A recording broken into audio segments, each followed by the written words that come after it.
7월 7일 한겨레 뷰리핑입니다. 안녕하세요. 저는 진행을 맡고 있는 한겨레 정치부 하호영 기자입니다. 화요일에 늘 함께하는 분입니다. 권태호 편집인 나오셨습니다. 네, 안녕하세요. 예, 여선웅 더불어민주당 부대변인 나오셨습니다. 네, 안녕하세요. 여선웅입니다. 예, 바로 들어가겠습니다.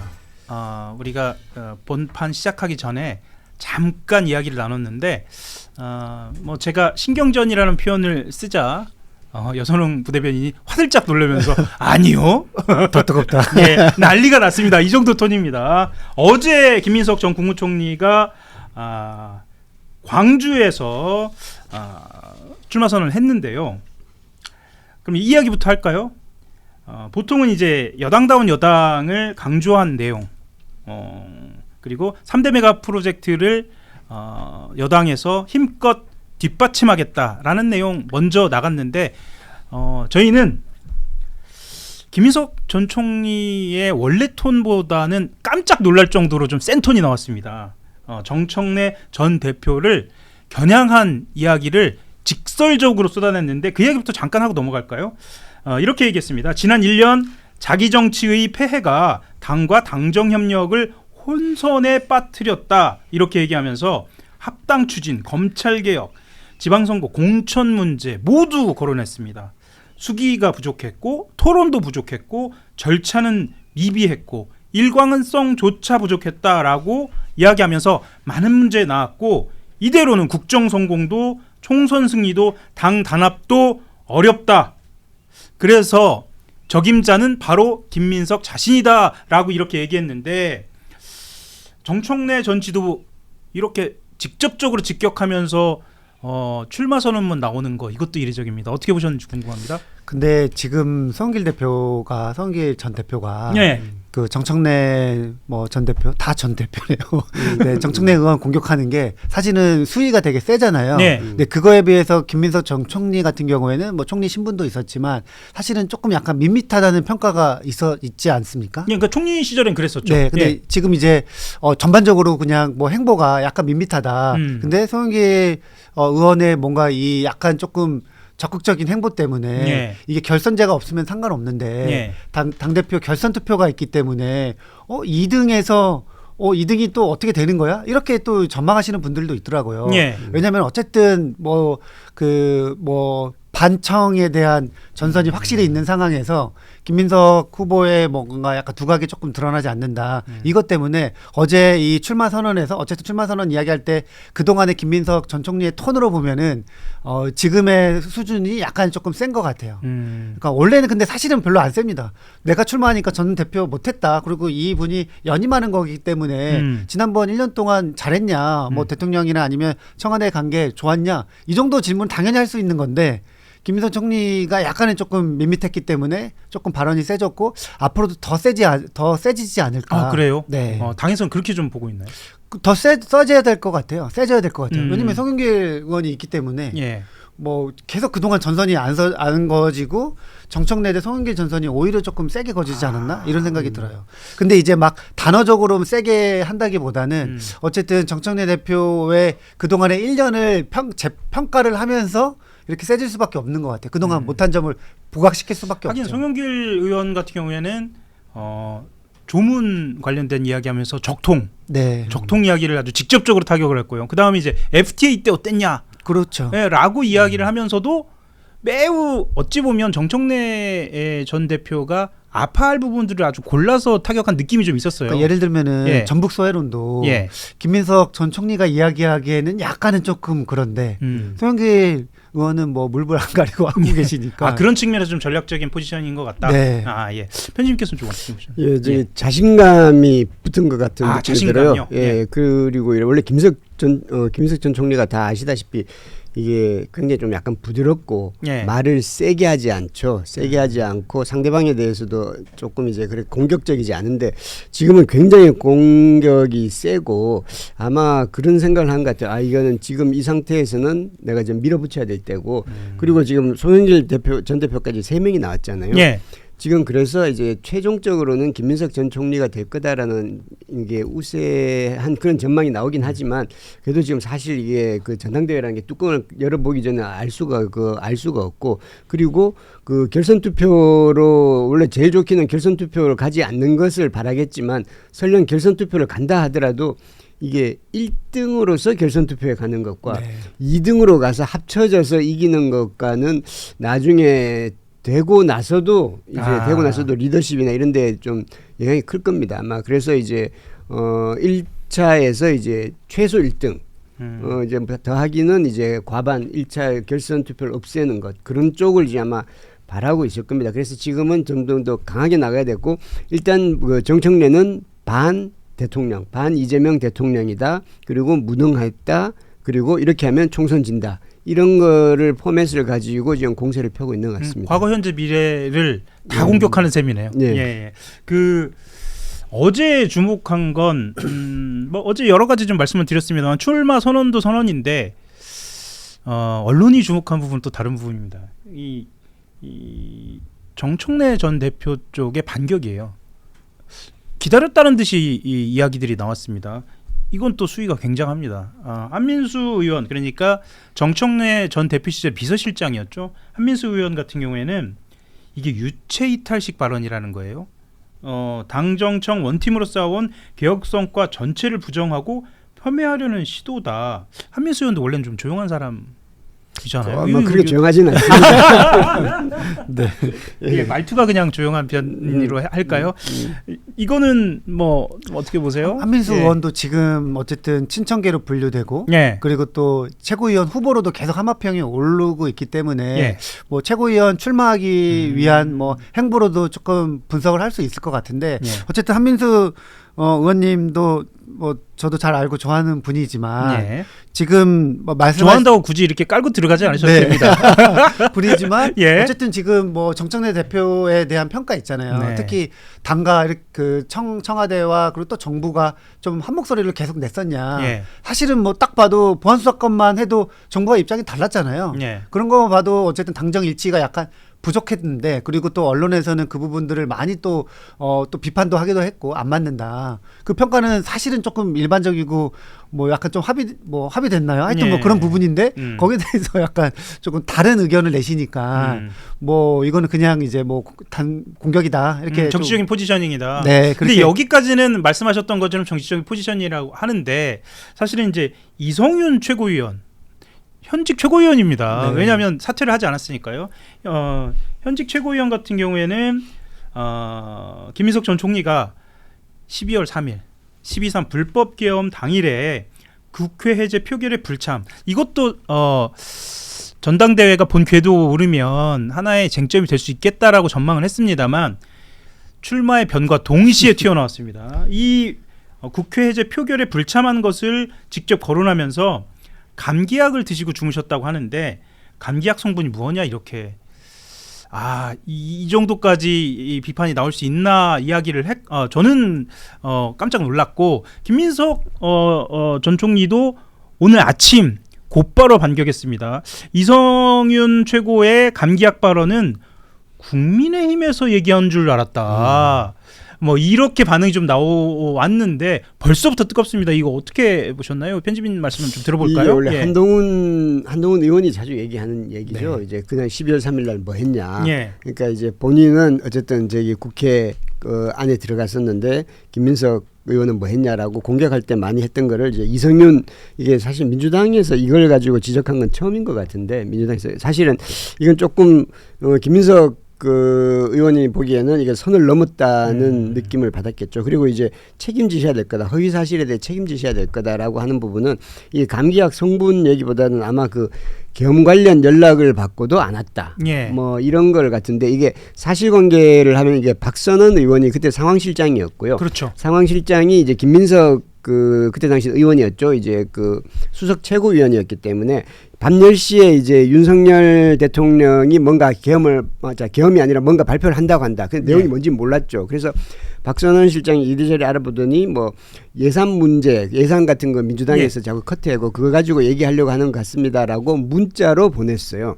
문자로 보냈는데 그 이후 나서는 그 직후에 이제 박선호 의원이 이제 계엄 이런 것 같다라는 걸 밑에 보좌관으로부터 알게 된 거죠. 예. 그래서 이게 뒤섞여 가지고 이제 나중에 이제 그 공격할 때 이제 국민의힘 쪽에서 공격할 때 계엄 관련 그걸 왜 바꿔도 전화를 바꿔도 왜 그냥 이제 오지 않았냐는 건데 김민석 의원의 얘기를 들어보면 그건 문자로 받은 거고. 예. 그리고 그거는 계엄 관련도 아니고 경제 예산 문제 관련을 해서 이제 성명을 발표할 것 같습니다라고 박선호 의원이 보낸 거고. 예. 그렇게 해서 이걸 가지고 뒤섞기는 좀 힘들죠. 물론 이제 그 김민석 의원이 이제 그러면 그때 당시에 정말 깨 있었냐 자고 있었냐 이거는 또 더 들어가야 되는 문제지만 일단 같습니다. 표면으로 예, 겉으로 예. 드러난 것만으로는 지금 이 부분은 팩트 체킹을 한다면 지금 현재 상태까지는 그런 거죠. 근데 이제 이성윤 최고위원이 감기약 성분까지 물어본 거는 조금 약간 과하다는 느낌은 듭니다. 그 사실 따져보면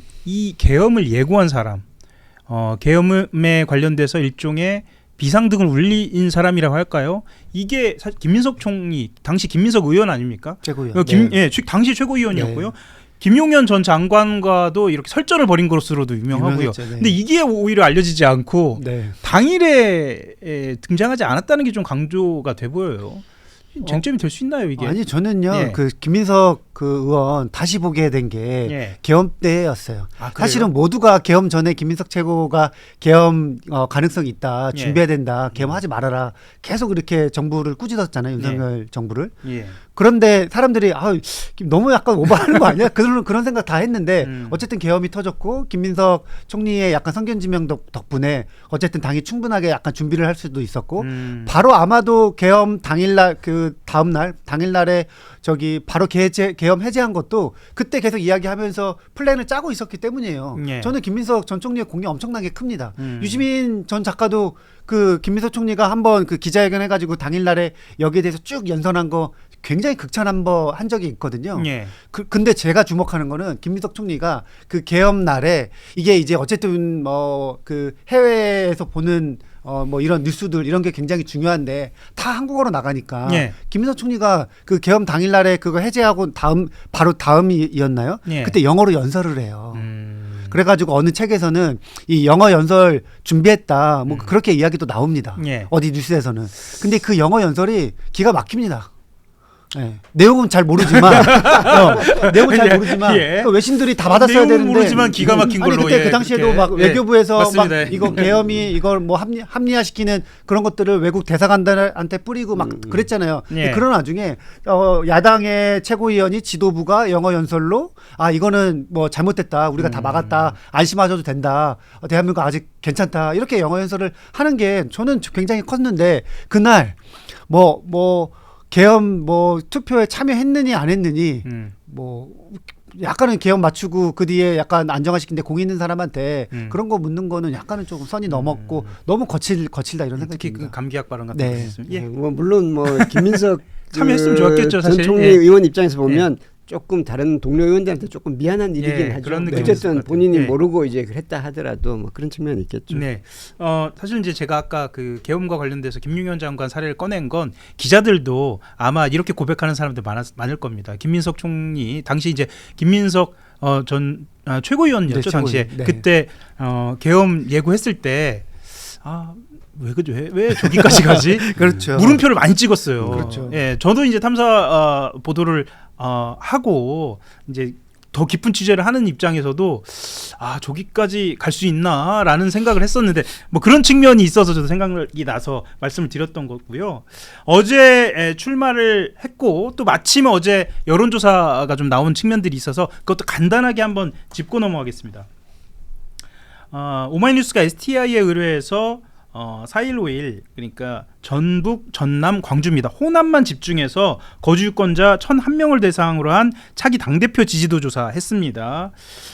민주당 지지층 내에서 김민석 전 총리 지지율이 47.2% 나왔고요. 정청래 전 대표가 22.5%, 송영길 의원 19.8% 나왔습니다. 당내에서는 아마 이 여론조사가 화제가 됐던 걸로 알고 있는데 실제로 흐름은 좀 어떻게 받아들이고 있나요?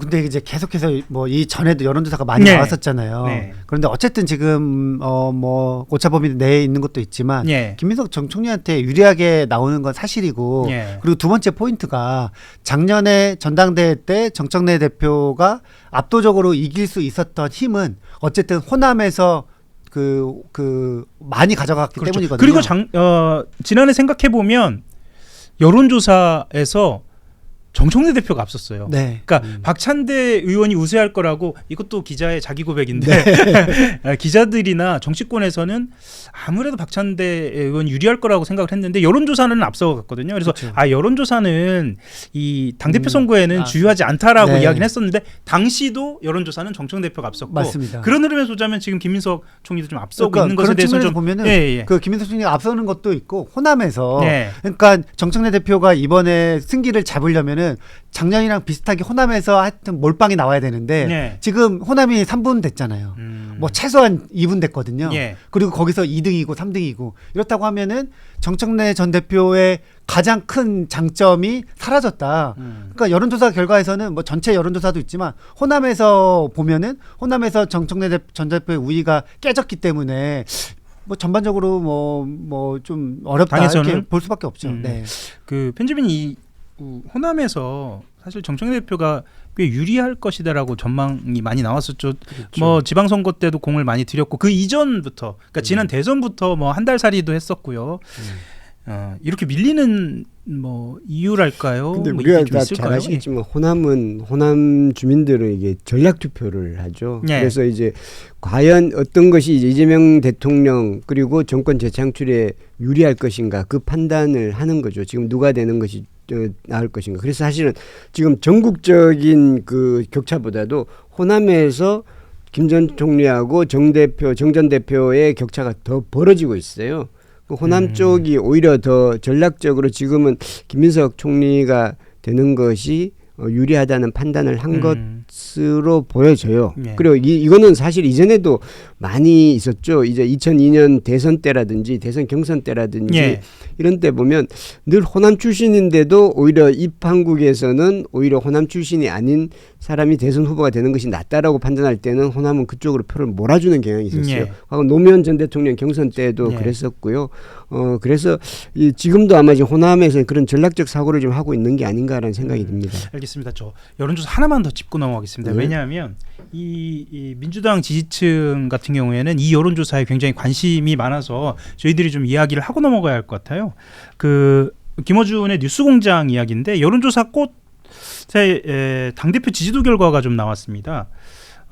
김어준 공장장이 직접 이 여론조사를 언급하면서 역대 전당대회 중에 가장 전망하기 어려운 전당대회다라고 이야기를 했습니다. 지금 보시면 실제로 이게 이제 이건 전국 지표인데요.